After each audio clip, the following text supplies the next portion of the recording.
Okay, so you want to own a luxury 5-star hotel. Not a Hampton Inn, not a Holiday Inn Express. A real luxury property. The kind with marble lobbies, infinity pools, Michelin-starred restaurants, rooms that cost $800 a night, suites that go for $5,000. The kind of hotel where celebrities stay, where weddings cost $200,000, where the spa charges $400 for a massage, and people pay it without blinking. There are roughly 1,400 luxury hotels in the United States. Globally, about 6,000. Together, they represent the most aspirational, most profitable-looking segment of the hospitality industry. A luxury hotel in a major city can generate $50 million, $100 million, sometimes $200 million in annual revenue. The presidential suite at the Mark in New York rents for $75,000 per night. The penthouse at the Palms Casino Resort in Las Vegas goes for $100,000 per night. It looks like a printing press for money. It is not. The average luxury hotel operates on a net profit margin of 10% to 15% in a good year. For every dollar of revenue, the owner keeps 10 to 15 cents. The other 85 to 90 cents goes to labor, which in luxury hospitality accounts for 40% to 50% of revenue, property maintenance, utilities, brand fees if you're operating under a flag like Four Seasons or Ritz-Carlton, marketing, insurance, debt service, and the relentless capital expenditures required to keep a luxury property at the level guests expect. A 200-room luxury hotel generating $60 million in annual revenue might deliver $6 million to $9 million in net operating income to the owner, before debt service, before taxes, before the $15 million renovation the brand mandates every 8 years to keep the property in compliance with franchise standards. By the end of this video, you will understand what it actually costs to build or buy a luxury hotel. You will understand where the money goes, why the margins are thinner than they appear, and why the brands, the Marriotts, the Hiltons, the Hyatts, make far more money than the people who own the buildings. And you will understand the economic model that has quietly turned hotel ownership into a game where the house always wins, and the house is not you. Let's start with what it costs to get in. Building a luxury hotel from the ground up is one of the most capital-intensive projects in real estate. The cost per room for new construction in the luxury segment ranges from $500,000 to over $1 million, depending on location, design, brand standards, and market positioning. A 200-room luxury hotel in a major U.S. city, somewhere like Miami, Los Angeles, or Chicago, costs $100 million to $200 million to develop. That number includes land acquisition, which in an urban core can run $10 million to $50 million for a suitable site. Architectural and design fees, which for a luxury property are not optional corners you can cut. Construction costs, furniture, fixtures and equipment, or FF&E in industry language, which for luxury hotels run $75,000 to $150,000 per room. And pre-opening expenses, which include hiring and training staff, marketing, and stocking the property with everything from linens to wine inventory. If you're not building from scratch, if you're buying an existing luxury hotel, the math looks different but no less expensive. A 150-room luxury hotel in a Tier 1 market trades at $400,000 to $800,000 per key. That's $60 million to $120 million for the acquisition. And the moment you take ownership, the brand, if it's a branded property, sends you a property improvement plan, a PIP. We've talked about PIPs before, but in luxury hospitality, they are more expensive and more frequent. A luxury brand PIP can require $50,000 to $150,000 per room in renovations. New furniture, new bathrooms, new carpets, new technology, new everything. If you buy a 150-room hotel, you might be facing a $10 million to $20 million capital requirement in the first 2 years just to meet brand standards. And if you refuse, the brand pulls the flag. A luxury hotel without a brand is not a luxury hotel. It's an expensive building with nice furniture and no guests. Let's say you've built your hotel. 200 rooms, luxury positioning, in a strong market. You're operating under a Four Seasons or Ritz-Carlton flag. Your average daily rate, ADR in industry terms, is $650. Your occupancy, if you're in a good location and the market is healthy, runs 70% to 75% annually. Let's do the math. 200 rooms at 70% occupancy is 140 rooms occupied per night on average. At $650 per night, that's $91,000 in daily room revenue. Over a year, that's $33.2 million in rooms revenue. But rooms are only part of the story. Luxury hotels generate significant revenue from food and beverage. The hotel has 2 restaurants, one fine dining, one casual, a lobby bar, a rooftop bar, and room service. Combined, your F&B outlets generate another $18 million annually. You have a spa. Luxury hotel spas in strong markets generate $3 million to $8 million per year depending on size and service offerings. Let's call it $5 million. You have meeting and event space. Weddings, corporate events, private parties. Luxury hotels charge premium rates for event space, and in a good year, this can add another $6 million to $10 million in revenue. Add it all up. Your total hotel revenue is approximately $60 million to $65 million annually. Now let's talk about where that money goes. Labor is the single largest operating expense in a luxury hotel, and it's not close. Luxury hospitality is labor-intensive by definition. You're not running a limited service property where guests check themselves in and grab breakfast from a continental buffet. You have concierges, valets, bellmen, housekeepers who turn rooms to a standard that takes 45 minutes per room instead of 20, front desk staff who provide personalized service, restaurant servers, bartenders, chefs, sous chefs, spa therapists, maintenance engineers, management. Labor accounts for 40% to 50% of total revenue in a luxury hotel. On $60 million in revenue, that's $24 million to $30 million per year going to payroll, benefits, training, uniforms, and employee housing in markets where staff can't afford to live near the property. And this is not discretionary. You cannot cut labor in luxury hospitality without cutting service. And the moment service declines, guest satisfaction scores drop, online reviews suffer, and bookings fall.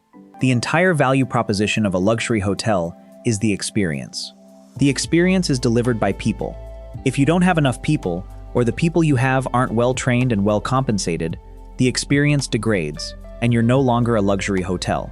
In 2024, luxury hotel labor costs rose 6 to 8% year over year in most major markets. Minimum wage increases, competition for talent from other sectors, unionization in key cities, all of it pushes costs higher. You can't pass all of it to the guest.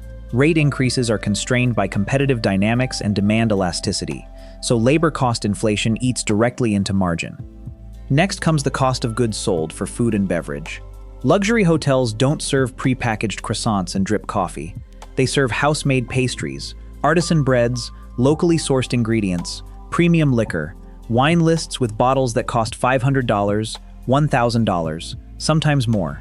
The cost of goods sold in a luxury hotel F&B operation runs 28% to 35% of F&B revenue. On $18 million in F&B revenue, that's $5 million to $6.3 million going to purchasing food, beverage, and supplies. And unlike rooms, which have an 80% to 90% gross margin, F&B operates at a 30% to 40% gross margin after COGS. Some luxury hotels lose money on F&B and treat it as an amenity that supports rooms revenue. Others break even. Very few make significant profit on food and beverage alone. Then there are the brand fees. If you're operating as a Four Seasons, Ritz-Carlton, St. Regis, Waldorf Astoria, or any other luxury flag, you're paying the brand a royalty fee and a marketing fee. Combined, these typically run 8% to 12% of total revenue. On $60 million in revenue, that's $4.8 million to $7.2 million per year going to the brand. Just for the name on the building, the reservation system, the loyalty program, and the operating standards they mandate. And what do you get for that? Access to a global distribution system, a customer base that books luxury hotels through brand websites and apps, marketing support, training programs, operating manuals that specify everything from thread count to the temperature of the pool. But here's the thing, the brand makes that money whether your hotel is profitable or not. If you have a bad year, if occupancy drops, if the market softens, the brand still takes its percentage. Your revenue falls. Their fee falls proportionally, but they don't absorb the loss. You do. Property taxes and insurance. A luxury hotel is a high-value asset sitting on expensive real estate in a prime location. Property taxes in a major city can run $2 million to $5 million per year, depending on assessed value and local tax rates. Insurance for a luxury hotel, covering property, liability, workers' compensation, and business interruption, runs $1 million to $3 million annually, depending on location, claims history, and risk profile. If you're in a coastal market exposed to hurricanes or an earthquake zone, expect those numbers to be on the high end. Utilities. A luxury hotel operates 24 hours a day, 365 days a year. Heating, cooling, lighting, hot water for 200 rooms, heated pools, spa facilities, commercial kitchens, laundry facilities that wash thousands of pounds of linens daily. A 200-room luxury hotel can spend $1.5 million to $3 million per year on utilities, depending on climate, energy costs, and efficiency of systems. Sales and marketing. Yes, the brand provides marketing support, but you're still responsible for local marketing, public relations, partnerships, and driving direct bookings. Luxury hotels allocate 5 to 8% of revenue to sales and marketing. On $60 million, that's $3 million to $5 million per year. Management fees. Most luxury hotel owners don't operate the hotel themselves. They hire a professional hotel management company to run day-to-day operations. If you're operating under a Four Seasons flag, Four Seasons Hotels and Resorts will manage the property for you. Their management fee is typically 3 to 5% of total revenue, plus incentive fees if the hotel hits certain performance targets. On $60 million in revenue, that's another $1.8 million to $3 million going to the management company. You own the building, they run it, and they get paid before you see a dollar. Add it all up. On $60 million in annual revenue, your operating expenses look something like this. Labor, $27 million, cost of goods sold. F&B, $6 million. Brand fees, $6 million. Management fees, $2.5 million. Property taxes, $3 million. Insurance, $2 million. Utilities, $2 million. Sales and marketing, $4 million. Maintenance, supplies, and other operating costs, $3 million. Total operating expenses, approximately $55.5 million. Net operating income, $4.5 million to $6 million. That's 7.5% to 10% of revenue. And we haven't talked about debt service yet. If you finance the development or acquisition, and almost everyone does, you're carrying debt. Let's say you built the hotel for $150 million. You put down 30% or $45 million and financed $105 million at 6% interest over 25 years. Your annual debt service is approximately $8.1 million. You just made $6 million in net operating income. Your debt payment is $8.1 million. You're losing $2 million a year. Even if you own the hotel outright, no debt, you're making $6 million a year on an asset that cost $150 million to build. That's a 4% return. You could have put that money in investment-grade bonds and earned nearly the same return without the operational risk, the management headaches, or the capital expenditure obligations. This is the central problem with luxury hotel ownership. The returns, when they exist, are mediocre relative to the capital required and the risk assumed. Now let's talk about capital expenditures, because this is where luxury hotels quietly consume cash. A luxury hotel is not a static asset. It degrades. Carpets wear out, furniture gets stained, bathrooms look dated, technology becomes obsolete. Guests expect luxury hotels to feel new, always. If your property feels tired, if the design is 5 years old and starting to show age, guests notice. They post reviews. They book elsewhere next time. The industry standard for capital reserves in luxury hospitality is 4 to 6% of revenue annually. On $60 million in revenue, that's $2.4 million to $3.6 million per year set aside for ongoing capital improvements. But that's just routine maintenance. Every 8 to 10 years, the brand mandates a full renovation. This is not optional. It's written into the franchise agreement. The hotel must be brought up to current brand standards, or the flag gets pulled.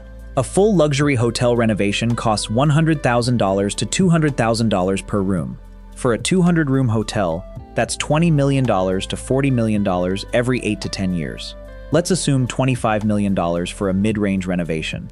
Amortized over 10 years, that's an additional $2.5 million per year in capital costs beyond your annual reserves.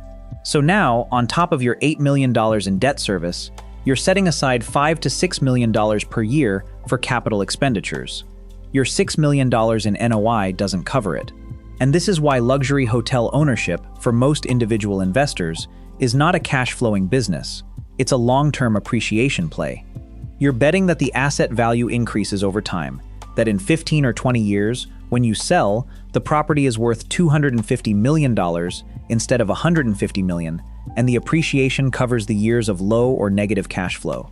Maybe it does. Maybe the market grows.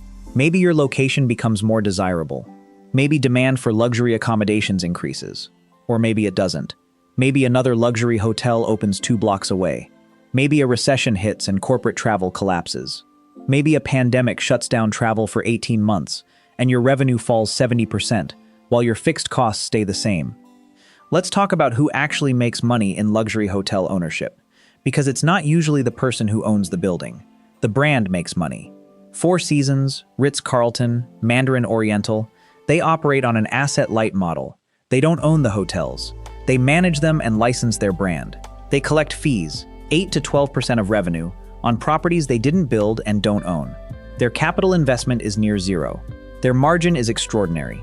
In 2024, Marriott International, which operates luxury brands including Ritz-Carlton, St. Regis, and others, reported $6.2 billion in fee revenue. Not hotel revenue, fee revenue. Money collected from people like you for using their name and systems. Marriott's adjusted EBITDA margin on those fees is over 50%. They make 50 cents of profit on every dollar of fees they collect. You, the hotel owner, are making 7% to 10% net margin on operations, and most of that gets consumed by debt service and capital expenditures. The management company makes money. They charge 3 to 5% of revenue to operate the hotel, plus incentive fees. They don't own the asset. They don't assume the capital risk. They manage the property, collect their fee, and if the hotel underperforms, they renegotiate or walk away. You're stuck with the building. The lenders make money. They loaned you $105 million at 6% interest. Over 25 years, you'll pay them $140 million in interest alone. They hold a secured position against a hard asset. If you default, they foreclose and sell the property. They get paid first. The developers and contractors make money. They built the hotel, collected their fees, and moved on to the next project. Whether your hotel succeeds or fails is not their problem. The investors who own hotel REITs make money. They own portfolios of hotels, diversified across brands and markets, managed by professional operators, traded on public markets. They collect dividends and benefit from portfolio appreciation without the operational burden of running a single property. The owner, the person who put up $45 million in equity and took on $105 million in debt, makes money in theory, on paper, if everything goes right, if the market holds, if the renovation costs don't overrun, if the brand doesn't raise fees, if occupancy stays strong, if labor costs don't spike, if a competitor doesn't open next door. Let's talk about what happens when things go wrong. In 2020, the COVID-19 pandemic shut down global travel. Luxury hotels saw occupancy rates fall to 10%, 20%, in some cases close to zero. Revenue collapsed, but the cost didn't. You still had debt service. $8 million a year whether the hotel is full or empty. You still had property taxes. $3 million. You still had baseline utilities. And security. You could furlough staff, but you couldn't eliminate labor entirely. Someone had to maintain the building. And the brand still wanted its fees. Some brands offered temporary relief, deferred fees, reduced rates, but the fees didn't disappear. They were owed. Eventually, you'd have to pay them. Hotel owners who were highly leveraged, who had minimal cash reserves, who were depending on cash flow to service debt, went into default. Some negotiated with lenders. Some handed the keys back. Some filed for bankruptcy protection. The ones who survived were the ones with deep pockets. Institutional owners. Real estate funds. Ultra-high net worth individuals who could sustain losses for 18 months and wait for the recovery. If you were an individual owner who had invested $50 million of personal or borrowed capital into a luxury hotel and revenue disappeared for a year and a half, you likely lost the property. This is the risk. Luxury hotels are not recession-proof. They're not pandemic-proof. They are high fixed-cost, cyclical assets that depend on discretionary spending by affluent travelers. When the economy contracts, when travel stops, revenue falls off a cliff. And the cost structure doesn't adjust fast enough to save you. Now let's talk about what you can't control. You can't control demand. Luxury travel is tied to economic cycles, corporate profits, stock market performance, and consumer confidence. When the economy is strong, people spend. When it weakens, luxury travel is one of the first things to get cut. You can't control competition. If your hotel is successful, someone will notice. Another developer will build a competing luxury property nearby, or an existing hotel will renovate and reposition upmarket. Supply increases, demand stays flat, and your occupancy falls. You can't control distribution. Most luxury hotel bookings come through online travel agencies, Booking.com, Expedia, or through the brand's proprietary channels. OTAs charge commissions of 15% to 25%. The brand's reservation system charges fees. You pay for every booking that doesn't come direct. And driving direct bookings requires significant investment in marketing, SEO, and loyalty programs. You can't control labor markets. Luxury hotels require skilled, experienced staff. In markets with low unemployment or strong competition from other industries, labor costs rise. In unionized markets, wages and benefits are negotiated collectively, and you have limited flexibility. You can't control brand standards. The brand sets the rules. They dictate design standards, operating procedures, service levels, amenity offerings. If they decide every room needs a new type of smart TV, or a new bathroom layout, or upgraded minibars, you pay for it. So why do people own luxury hotels? Some own them because they're part of a larger real estate development. The hotel anchors a mixed-use project with condos, retail, office space. The hotel itself might break even or lose money, but it drives value to the surrounding development. Some own them for brand association and prestige. Owning a Ritz-Carlton or a Four Seasons confers status. It's a trophy asset. The financial return is secondary to the social and business capital it provides. Some own them as part of a portfolio. A real estate fund owns 15 hotels across different markets and segments. The luxury property is one piece of a diversified strategy. One hotel underperforms, others compensate. And some own them because they believe in long-term appreciation. They're willing to accept low or negative cash flow for a decade because they believe the asset will double in value over 20 years. But the individual investor, the person who wants to own one luxury hotel as a standalone investment and expects it to generate meaningful cash returns, that person is playing a game with math that doesn't work. Let's talk about the alternative. You have $50 million to invest. Instead of putting it into a luxury hotel, you invest in publicly traded hotel REITs. Host Hotels and Resorts, Park Hotels and Resorts, Sunstone Hotel Investors. These are companies that own portfolios of luxury and upper upscale hotels, operated by professional management companies, diversified across markets. Over the past 10 years, hotel REITs have delivered annualized returns in the range of 5 to 10%, including dividends. You get liquidity. You can sell your shares at any time. You get diversification. Your risk is spread across dozens of properties. You get professional management, teams of people whose only job is optimizing hotel performance. And you don't get the call at 2 a.m. that the HVAC system failed and it's going to cost $200,000 to replace.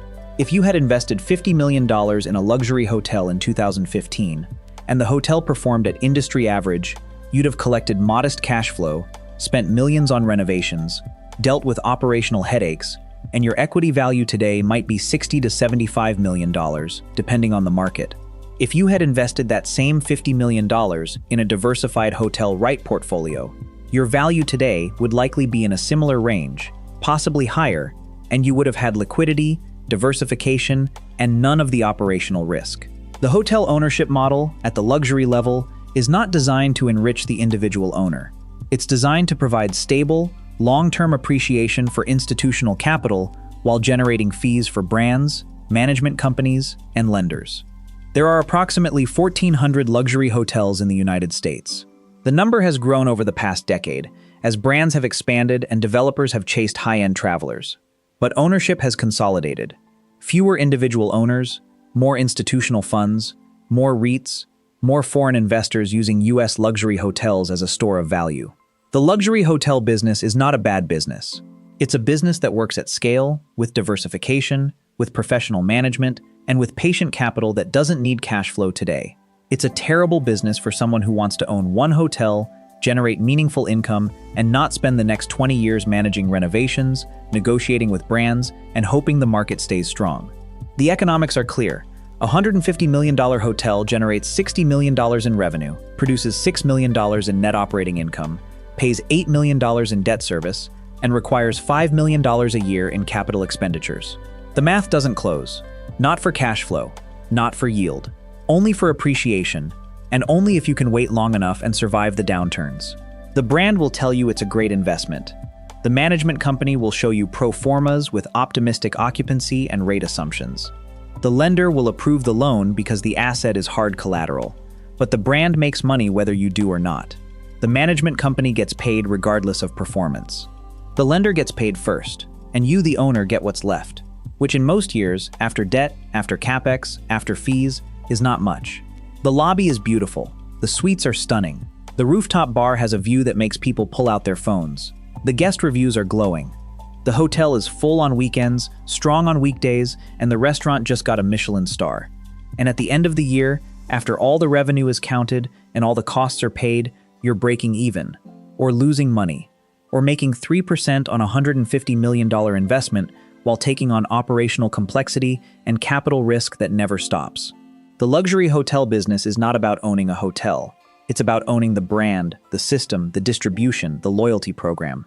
Marriott owns that. Hilton owns that. You own a building. And buildings, it turns out, are worth a great deal less than the names people book them under. You decide.